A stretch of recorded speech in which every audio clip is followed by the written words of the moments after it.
Praise the lord. ప్రియమైన వారలారా, ఈ దినమున దేవుడు మీ ముందుకు రావడానికి కొన్ని విషయములు వాక్యమును జ్ఞానించుకుంటూ కొన్ని విషయాలు మనం మాట్లాడుకోవడానికి దేవుడిచ్చిన సమయం బట్టి దేవునికి వేలాది వందనాలు చెల్లించుకుంటున్నాను.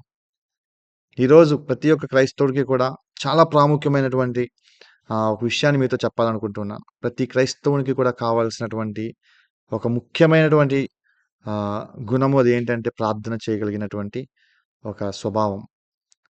మనిషి జీవితంలో ప్రార్థన కలిగినప్పుడు ఎలాంటి ఒక విజయములు పొందుకున్నాడో బైబిల్ గ్రంథంలో అనేక మంది భక్తుల ద్వారా కనబడుతుంది. ఈవెన్ మన జీవితాల్లో కూడా ప్రార్థన కలిగి ఉన్నప్పుడు ఆ సమయంలో మనం ఎదుర్కొన్నటువంటి సమస్యలు కానివ్వండి, లేదంటే ప్రార్థన కలిగినప్పుడు మనం ముందుకు వెళ్ళే ఆ నడవడిక కానివ్వండి, ఎంత నెమ్మది సమాధానంతో మనం వెళ్ళామో మన జీవితంలో ఒక సాక్ష్యమును మనం చెప్పుకోవచ్చు. అదేవిధంగా ప్రార్థన లేని జీవితాలు ఏ విధంగా విఫలమయ్యాయో కూడా బైబిల్ గ్రంథంలో అనేక మంది భక్తుల ద్వారా మనకు కనబడుతూ ఉంది. గనక ఈ రోజు నేను మీ అందరికీ కూడా ప్రార్థన కలిగిన జీవితము, ప్రార్థన లేని జీవితం, ఈ 2 విషయాల గురించి మీతో చెప్పాలని ఆశపడుచున్నాను. బైబిల్ గ్రంథంలో ఒకానొక సమయంలో ఇశ్రాయేలీయులందరూ కూడా బబులోనులోనికి బంధకంలోనికి వెళ్ళినప్పుడు 70 సంవత్సరములు బంధకంలో ఉండినప్పుడు వారందరూ కూడా వారి పితరులు చేసిన క్రియలన్నీ కూడా మర్చిపోతూ జనరేషన్స్ మారుతున్నప్పుడు వారి పితరులు చేసినటువంటి ఒక క్రియలు మర్చిపోకుండా ఉండునానికి శాస్త్రుడైనటువంటి ఎజ్రా రాసినటువంటి పుస్తకం దినవృత్తాంతముల గ్రంథము. ఈ దినవృత్తాంతముల గ్రంథములలో మనకు కనబడుతుంది అనేక మంది రాజుల యొక్క లైఫ్ స్టోరీస్ మనకు కనబడుతున్నాయి. వారి యొక్క చరిత్ర మనకు కనబడుతుంది. ఇజ్రాయెల్ యొక్క చరిత్ర మనకు కనబడుతుంది. ఈ యొక్క పుస్తకములలో ఉన్న రాజులలో ఒక్క యూదా రాజు గురించి మీ అందరికీ చెప్పాలని ఆశపడుచున్నాను. ఆ రాజు పేరు ఆషా. ఈ యొక్క ఆషా యొక్క జీవితాన్ని మనం చూసినట్లయితే చాలా నెమ్మది కలిగిన జీవితముగా తన జీవితం కొనసాగింది.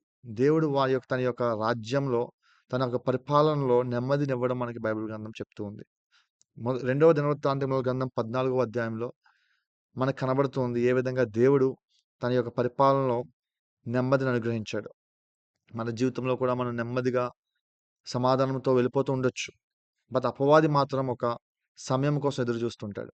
ఆశా జీవితంలో కూడా అక్కడ అటువంటి పరిస్థితి వచ్చింది. ఆశా దగ్గర మంచి సైన్యం సుమారు, ఇక్కడ వాక్యం చెప్తుంది 8వ వచనంలో, 14వ అధ్యాయం 8వ వచనంలో, సుమారు ఆ కాలమున దాడులను ఈటెలను పట్టుకొని 3,00,000 మంది యూదా వారును, కేడములు ధరించి విల్లువేయు 2,80,000 మంది బెన్యామీన్లను కూడిన సైన్యము ఆసాకు ఉండెను అని చెప్పేసి వాక్యం చెప్తుంది. అంటే ఆసాకు సుమారు 5,80,000 మంది సైన్యం కలిగినటువంటి ఒక సైన్యముగా మనకి బైబిల్ గ్రంథంలో చెప్తూ వచ్చింది. ఇంత సైన్యం ఉంది, ఎంత బలగం ఉంది, ఎంత సమాధానము దేవుడు అనుగ్రహించినప్పటికీ కూడా అపవాది ఎలా విధంగా పడగొట్టాలని చూస్తూ ఉంటాడండి. ఇటువంటి సమయంలోనే ఇక్కడ మనం చూసినట్లయితే కుషీయులందరూ కూడా కలిసి సుమారు జరహు వారి మీద దండెత్తి 1,000 మంది సైన్యము 300 రథములు కూర్చుకొని బయలుదేరి ఆసా అతనికి ఎదురుబోయాను.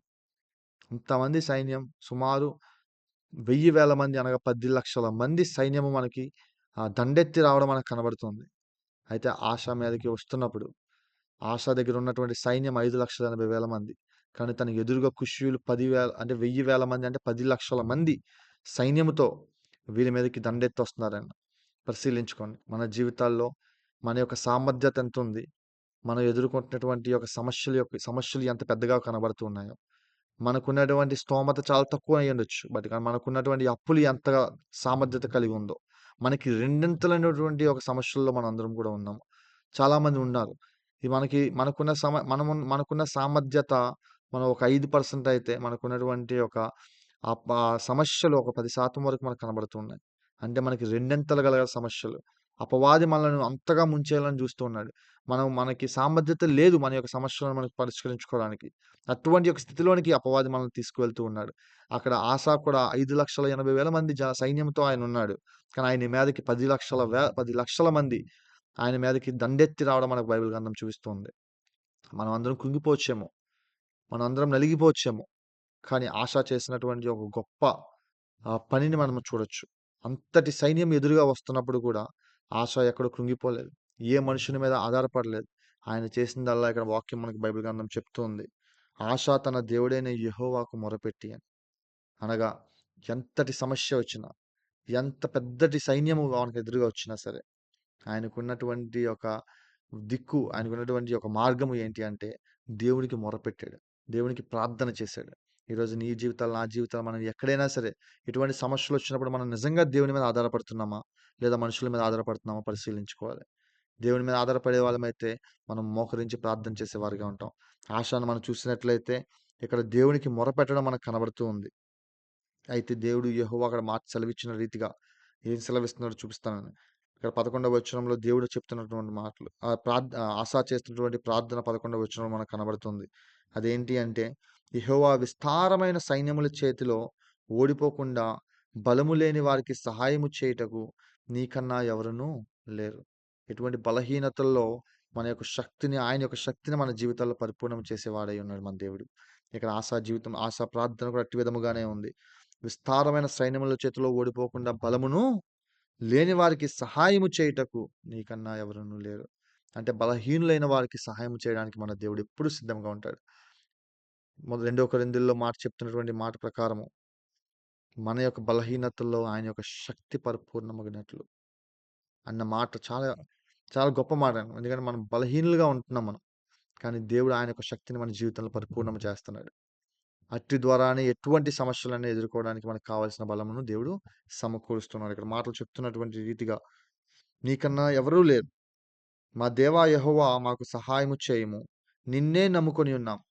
కంప్లీట్‌గా పరిపూర్ణంగా దేవుని మీద ఆధారపడిపోయాడానిక్కడ. నీ నామమును బట్టియే ఏ సైన్యమును ఎదిరించుటకు బయలుదేరి ఉన్నాము. యెహోవా నీవే మా దేవుడవు. నరమాత్రులను నీ పైని జయమొందనీకుము అని ప్రార్థింపగా, ఏ నరుడు గూడా దేవుని మీద ఎప్పుడు గూడా నెగ్గలేడు. అయితే ఆశా ప్రార్థన గూడా అట్టి విధముగానే ఉంది. ప్రభా ఎవ్వరిని కూడా మా సైన్యముల మీదకి జయమొందనీయకు అని ప్రార్థించాడు. ఆ చిన్న ప్రార్థన అంత సైన్యం ఎదురుగా వస్తున్న, అంతటి ఒక అపవాది చాలా పెద్దగా కనబడుతున్నా సరే, ఇక్కడ ఆషా యొక్క చిన్న ప్రార్థన మనం చూసినట్లయితే, ఇక్కడ దేవుడు మాటలు సెలవిస్తున్నాడు. యెహోవా ఆ కుషీయులను ఆసా ఎదుటను, యూదా వారి ఎదుటను నిలువనీయక వారిని మొత్తినందున వారు పారిపోయిరి. ఇక్కడ చూసినట్లయితే దేవుడు తన పక్షమున నిలబడ్డాడు. బైబిల్ గ్రంథం చెప్తూ ఉంటుంది. దేవుడు మన యుద్ధములను మన పక్షమున ఆయనే పోరాడువాడుగా ఉన్నాడు. మన యుద్ధములన్నీ కూడా ఆయన తీసుకునేవారుగా ఉన్నారు. మన సమస్యలన్నిటిలో కూడా ఆయన మనం మోసేవారుగా ఉన్నారు. నిజంగా గాని మనం గాని ప్రార్థన కలిగిన జీవితంలో మనం ఉండినట్లయితే, మనకి రెండింతలైనటువంటి అపవాది మన ఎదురుగా వచ్చినా సరే, దేవుడు మన జీవితంలో విజయమును అందిస్తాడు. సో, అటువంటి యొక్క ప్రార్థన కలిగిన జీవితాలుగా మన జీవితాలను మార్చుకొని మనం ముందుకు వెళ్ళాలి. కానీ ఇదే ఆశ ఒకానొక సమయంలో తన జీవితంలో ఇటువంటి సమస్యలొచ్చినప్పుడు, ఈసారి దేవుని మీద ఆధారపడకుండా, తను సొంతంగా తన సొంత చిత్తం చేసుకుంటూ, ఈ మనుషుల మీద ఆధారపడడం కూడా మనం చూసాం. ఇక్కడ 16వ అధ్యాయంలో కనబడుతుంది. ఎప్పుడైతే మనుషుల మీద ఆధారపడ్డాడో, విజయములు విజయమును పొందుకోలేకపోయాడు. ఎందుకంటే దేవుడు నీ పక్షం నిలబడితే, నువ్వు ఎలాంటి యుద్ధములైనా పోరాడడానికి దేవుడు దానికి కావాల్సిన బలమును దేవుడు నీకిస్తాడు. నువ్వెప్పుడైనా మనుషుల మీద ఆధారపడితే, నీకు రెండింతలు గల నీకు సమస్యలు నీకొచ్చినప్పుడు, ఏ మనుషుడు కూడా నీతో పాటు నిలవలేక ఓడిపోతూ ఉంటారు. గనక మనం పరిశీలించుకోవాలి. మనం దేవుని మీద ఆధారపడేవారుగా ఉన్నామా? మనుషుల మీద ఆధారపడేవారుగా ఉన్నామా? మనం దేవుని మీద ఆధారపడేవారుగా ఉంటే, ప్రార్థనతో దేవుడిని మనకు కావాల్సిన వాటిని మనం అడిగి, మనం పొందుకోవచ్చు. లేదు మన ప్రార్థన లేని జీవితాలుగా మనుషుల మీద ఆధారపడినట్లయితే, అది ఎక్కడికి ఎండ్ అవుతుందో వి కెన్ సీ. మనం ఎప్పుడైతే మన సొంత చిత్తాన్ని మనం నడుచుకుంటూ వెళ్తూ ఉంటామో, అది ఎప్పుడు కూడా ఒక డెడ్ ఎండ్‌కి తీసుకెళ్ళి ఆగుతుంది. ఆ డెడ్ ఎండ్‌లో ఇంక వేరే ఆప్షన్ ఉండదు మనకి. But I will give you ఒక సొల్యూషన్ మీకిస్తాను నేను. ఎప్పుడైతే ఒక డెడ్ ఎండ్‌కి నీ సొంత చిత్తం నువ్వు తీసుకొని దేవునికి ప్రార్థింపకుండా, నీ సొంతంగా నీవు తీసుకున్న నిర్ణయాలను బట్టి, నువ్వు ఎప్పుడైనా సరే ఒక డెడ్ ఎండ్‌లో అయిపోతే, బైబిల్ గ్రంథం వాక్యం చెప్తుంది. నా కృప నీకు చాలును. ఆయన యొక్క కృప మన మీద ఉంటుంది.